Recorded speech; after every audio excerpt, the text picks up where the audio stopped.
સૌ ચૂંટાયેલા પ્રતિનિધિઓ, વડોદરા નગરના મારા નગરજનો, મારા સૌ વડીલ,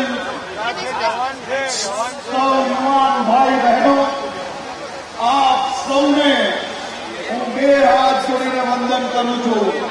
વડોદરા હાઈવે પરથી અંદર આવતા છેક આ ગ્રાઉન્ડ સુધી જ્યાં જોઈએ ત્યાં તિરંગો લહેરાઈ રહ્યો હતો. આ વડોદરા નગરજનોને અભિનંદન અને આભાર માનવા જ પડે. દેશના લોકપ્રિય પ્રધાનમંત્રી આદરણીય શ્રી નરેન્દ્રભાઈ મોદીજીએ દેશના વીર જવાનો માટે, એમની શહાદત માટે, એમના કાર્યો માટે, એમના બલિદાનો માટે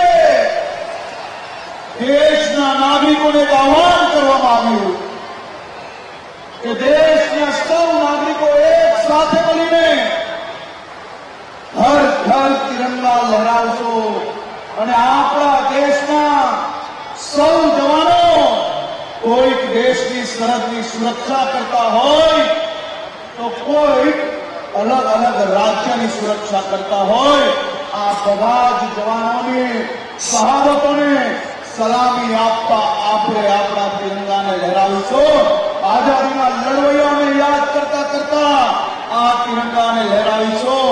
છેલ્લા 2 વર્ષથી કાશ્મીરથી લઈને કન્યાકુમારી સુધી આ દેશના નાના નાના ગામોથી લઈને વડોદરા જેવા મોટા મોટા મહાનગરોમાં ચારે દિશાઓમાં 8 થી 15મી ઓગસ્ટ સુધી તિરંગા લહેરાતા નજરે પડે.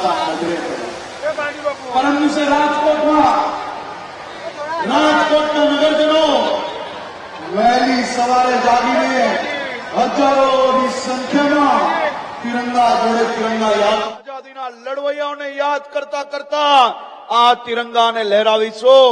છેલ્લા 2 વર્ષથી કાશ્મીરથી લઈને કન્યાકુમારી સુધી આ દેશના નાના નાના ગામોથી લઈને વડોદરા જેવા મોટા મોટા મહાનગરોમાં ચારેય દિશાઓમાં 8 થી 15મી ઓગસ્ટ સુધી તિરંગા લહેરાતા નજરે પડે છે. પરમ દિવસે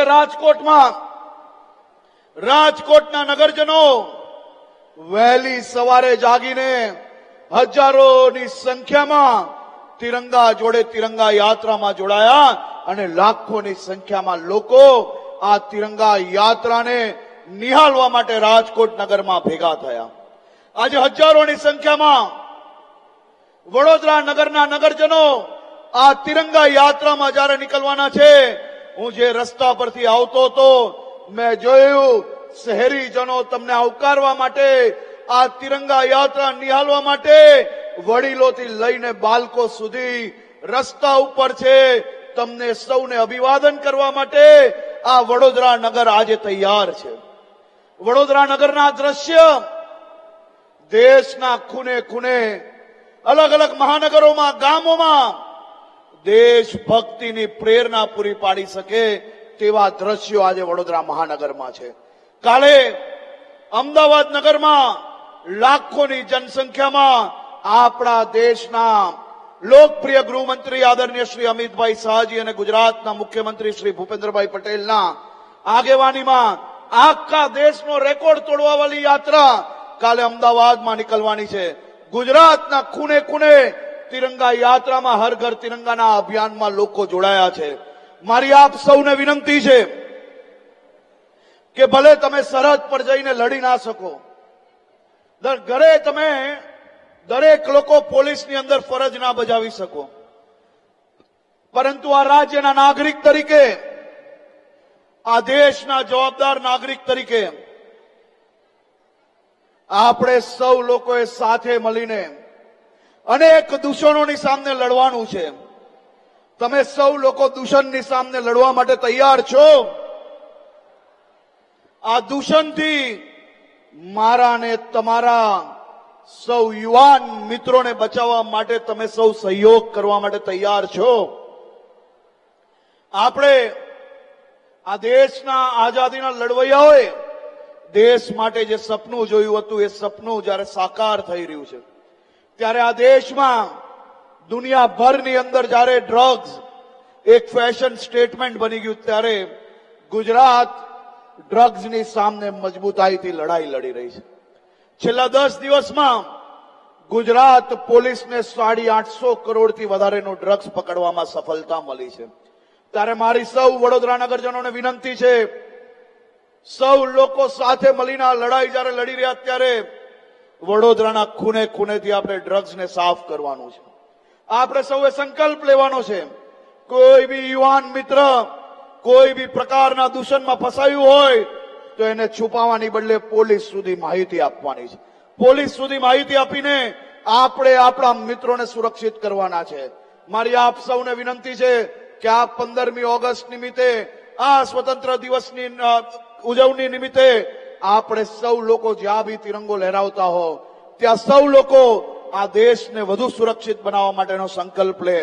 આપણે સૌ લોકો સાથે મળીને, ના કોઈ જાત ના કોઈ વર્ગ, બધા જ લોકો સાથે મળીને રાજ્યના વિકાસને આગળ વધારવા માટે મક્કમતાથી સાથે મળીને આગળ વધવાનું છે. મને વિશ્વાસ છે વડોદરાના સૌ નગરજનો સાથે મળીને વડોદરાના વિકાસમાં અને ગુજરાતના વિકાસમાં સહભાગી બનીને સૌ લોકો એકજૂટ થઈને ટીમ ગુજરાત, ટીમ ઇન્ડિયા તરીકે આપણે સૌ લોકો આગળ વધીશું, એવી આપ સૌ લોકોને ખૂબ ખૂબ શુભકામનાઓ. હું ટીમ વડોદરાને ફરી એકવાર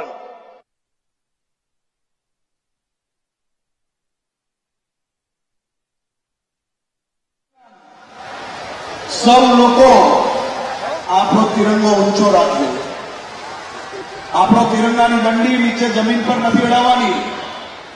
આપણો તિરંગો હવામાં ઉપર લહેરાવો જોઈએ, શાંતિ લહેરાવો જોઈએ. આ તિરંગા માટે આપણા દેશના અનેક સૈનિકોએ આપણા તિરંગાને બચાવવા માટે, આપણા સૌને સુરક્ષિત રાખવા માટે અનેક લોકોએ પોતાની જાન આપી લીધી છે. ત્યારે આ તિરંગો અમારા 1 કલાક માટે, અને તિરંગા યાત્રા પતી જાય એટલે ગમે ત્યાં નથી મૂકવાનો. આપણા તિરંગાનું ડેકોરમ જાળવવા માટે જે નિયમ પ્રમાણે તિરંગો વાળીને જે રીતે મૂકવાનો હોય તેનું સૌ લોકો પૂરતું ધ્યાન આપે તેવી મારી આપ સૌ લોકોને અપીલ છે. આપ સૌ લોકો ફરી એક સાથે તિરંગો બધા ઉપર લહેરાવશો. ઉપર વડોદરાની તાકાત દેખાવી જોઈએ દેશભરમાં. ભારત માતા